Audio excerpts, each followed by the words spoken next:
Hi friends, అందరికీ welcome to our channel. ఇది నా కొడుకు హాస్టల్ దగ్గరికి వెళ్ళినప్పటి వీడియో అండి. స్కూల్ రీఓపెనింగ్ రోజు వీడియో ఇది.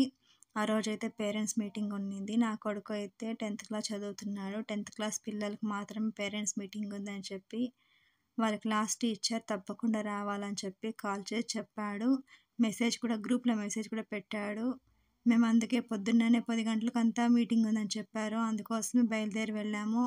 మా ఇంట్లో మేము 5 మంది అయితే వెళ్ళాము. గ్యాంగ్ మొత్తం పిల్లల గ్యాంగ్ అంతా వెళ్ళిపోయాము.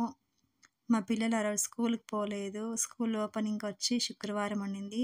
వాళ్ళు ఒకే రోజు సోమవారం పోతామని చెప్పి స్కూల్కి వెళ్ళలేదు. ఇంటి దగ్గర ఎవరు లేరని చెప్పి పిల్లల్ని కూడా పిలుచుకొని అయితే వెళ్ళాను. నా కొడుకు అయితే హాస్టల్కి వెళ్ళడం అయితే ఇష్టమే లేదు. ఎందుకంటే ఒకేసారి సోమవారం పోతానని చెప్పాడు. వాళ్ళ టీచర్లు అయితే ఒప్పుకోరు, తిడతారు. మీటింగ్ ఉందని చెప్పి నేనే బలవంతంగా పిలుచుకొని అయితే వెళ్ళాను. దారిలో వస్తుంటే జామ చెట్టు అయితే కనిపించింది. దాంట్లో జామకాయలు కోసుకొని పోయాను. చూడండి, మా పిల్లలంతా తింటున్నారు. నా కొడుకు ఇస్తే తీసుకోలేదు. లాస్ట్లో వచ్చేటప్పుడు అయితే తీసుకున్నాడు. నా పైన అయితే ఫుల్గా కోపంగా అయితే ఉన్నాడు. పేరెంట్స్ మీటింగ్ ఎందుకు పెట్టారంటే పిల్లలు ఎగ్జామ్ ఎలా రాస్తున్నారో, ఎలా చదువుతున్నారు అని చెప్పి అయితే వాటి గురించి మీటింగ్ అయితే పెట్టుకున్నారు. మొత్తం 10 మంది అయితే వచ్చారు. అప్పటికే 12 గంటలు టైం అయిపోయింది. ఇంకా మిగిలిన వాళ్ళైతే రాలేదు. మొత్తం 30 మంది ఉన్నారట. వారిలో 10 మంది పేరెంట్స్ మాత్రమే వచ్చారు. ఉన్న వాళ్ళకే పేరెంట్స్ మీటింగ్ అయితే పెట్టుకున్నారు. ప్రిన్సిపాల్ మేడం, టీచర్లు మొత్తం కలిపి పేరెంట్స్ మీటింగ్ పెట్టుకున్నారు. వాళ్ళు రాసిన ఎగ్జామ్ పేపర్లు ఏదో మైక్రో టెస్టులు పెడుతున్నారట. అన్ని పేపర్లు వాళ్ళ పేరెంట్స్ దగ్గరికే ఇచ్చారు. బాగా చదువుతున్న వాళ్ళని, చదవకుండా ఉండే వాళ్ళని ఇంకా కొంచెం ఇంప్రూవ్ చేసి ఇంకా బాగా చదివేటట్లు చేయాలని చెప్పి వాళ్ళ ఆలోచన. నాకైతే అది నచ్చింది. ప్రతి పేరెంట్స్ దగ్గర అన్ని టీచర్లు వచ్చి ప్రతి టీచరు వాళ్ళ సబ్జెక్ట్ గురించి అంతా ఎక్స్ప్లెయిన్ అయితే చేశాడు. ఈ సబ్జెక్ట్లో ఇలా ఉన్నాడు మీ పిల్లాడు అని చెప్పి ప్రతి పేరెంట్స్ దగ్గర ఒక్కొక్క టీచరే వచ్చి ఎక్స్ప్లెయిన్ అయితే చేశాడు. ఇది వచ్చేసి అప్పటికి టీచర్లు ఎవరు రాలేదు. మేము 2 మంది మాత్రమే వెళ్ళాము. అప్పటికే ఒక సబ్జెక్ట్ అయితే తీసుకొని వచ్చి పెట్టారు. దాన్ని చూస్తున్నాను. ఇవంతా వాళ్ళ కిచెన్ అంట. పిల్లలకి ఫుడ్ అంతా బాగానే పెడతారు. ఇదైతే గవర్నమెంట్ హాస్టల్ అండి, ప్రైవేట్ హాస్టల్ కాదు.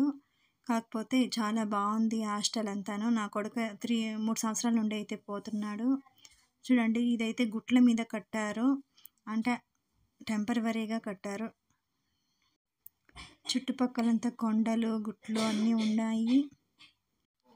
హాస్టల్ లోపలే కొన్ని పండ్ల మొక్కలు, పూల మొక్కలు కూడా ఉన్నాయి. పిల్లలైతే తక్కువ మంది వచ్చారు. చూడండి, వాళ్ళ పేరెంట్స్ అందరూ వచ్చి వాళ్ళకన్నీ సర్దిస్తున్నారు. ఆ రోజే స్కూల్ స్టార్టింగ్ రోజు తక్కువ మంది పిల్లలే వచ్చారు. మా పిల్లలందరూ నా కొడుకు, మా చెల్లిని వదిలేసి ఇద్దరైతే ఇంటికి బయలుదేరారు. మీరంతా మీటింగ్ అయిన తర్వాత రండి అని చెప్పేసి అయితే వెళ్ళిపోయారు. అప్పటికి ఎవరు రాకుండా మేము కూర్చొని వెయిట్ చేస్తూ ఉన్నాము. చూడండి, ఒక్కొక్కరే వస్తున్నారు. వాళ్ళ క్లాస్ టీచర్లంతా కలిసి ఇక రారేమో వీళ్ళ పేరెంట్స్ అని చెప్పి ఉన్న వాళ్ళకి మీటింగ్ పెడదామని చెప్పి 12 గంటలకైతే మీటింగ్ స్టార్ట్ చేశారు. మీటింగ్ పూర్తయ్యేసరికి 2 గంటలు అయ్యింది. మేము ఇంటికి వచ్చేటప్పటికి 5:30 టైం అయిపోయింది. చూడండి, నా కొడుకు మార్క్స్ ఇవి. పర్వాలేదు, బాగానే చదువుతున్నాడు. కాకపోతే ఇంతట్లో స్టాప్ కాకూడదు, ఇంకా ఎక్కువ మార్కులు తెచ్చుకోవాలి. మీరు కొంచెం చెప్పేసి వెళ్ళండి అని చెప్పి అయితే చెప్పారు. టీచర్లే కాకుండా పిల్లలకి పేరెంట్స్ చెప్తే కూడా కొంచెం ఇంకా బాగా చదువుతారు, కొంచెం భయం ఉంటుంది అని చెప్పి ఈ విధంగా చేశారు. ప్రతి పేపర్ను ప్రతి టీచర్ వచ్చి వాళ్ళ పేరెంట్స్ దగ్గర చూపించి ఇన్ని మార్కులు తెచ్చుకున్నాడు అని చెప్పి అయితే చెప్పారు. ఇంకా ఎక్కువ తెచ్చుకోమని చెప్పి మీరే చెప్పండి అని పేరెంట్స్కి చెప్పారు. చాలామంది పేరెంట్స్ టీచర్ల ముందే పిల్లల్ని తిట్టకుండా బయటకంతా పిలుచుకొని వచ్చి తిట్టారంటే ఒక బుద్ధి మాటలు చెప్పారు. మీకేం తక్కువ చేస్తున్నాము, చదువు ఒకటే కదా, ఇంకొంచెం బాగా చదవండి అని చెప్పి అయితే చెప్పారు. నా కొడుకు బాగానే చదువుతాడంటే కొంచెం నెగ్లెక్ట్ ఉంది, చేసుకుందాంలే, నెగ్లెక్ట్ అయితే కొంచెం ఉంది, దాన్ని తగ్గించమని చెప్పండి, బాగానే చదువుకుంటారని చెప్పాడు. నా కొడుకు అదే మాట చెప్పాను. నెక్స్ట్ టైం ఇంకా ఎక్కువ మార్కులు తెచ్చుకుంటామనే నమ్మకం నాకుంది అని చెప్పి వాడిని ఎంకరేజ్ చేశాను. చదువు ఒకటే కాకుండా హాస్టల్లో ఆటలు కూడా వదులుతారండి. ఈ మధ్య జరిగిన ఆటల పోటీల్లో ఆ స్కూల్ వాళ్ళే ప్రైజ్లంతా గెలుచుకొని వచ్చారు. పేపర్ కూడా వేశారు. చూడండి, ఒక్కొక్క పిల్లాడిని ప్రిన్సిపల్ మేడము, టీచర్లు అందరూ పిలిచి అయితే ఎక్స్ప్లెయిన్ చేస్తున్నారు. పిల్లల్ని ఎవరు ఇంట్లోకైతే పిలుచుకొని పోవద్దండి ఎగ్జామ్లు అయ్యేంత వరకు. 10th క్లాస్ కదా, అందుకోసమే 4 నెలలే కదా ఎగ్జామ్లు ఉన్నాయి, అంతవరకు ఎవరిని పిలుచుకొని పోవద్దండి అని అయితే చెప్పారు.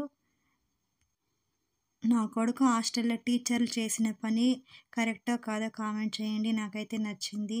ఈ వీడియో మీకు నచ్చితే లైక్ చేయండి, కామెంట్ చేయండి, నా ఛానల్ సబ్స్క్రైబ్ చేసుకొని సపోర్ట్ చేయండి. Bye friends.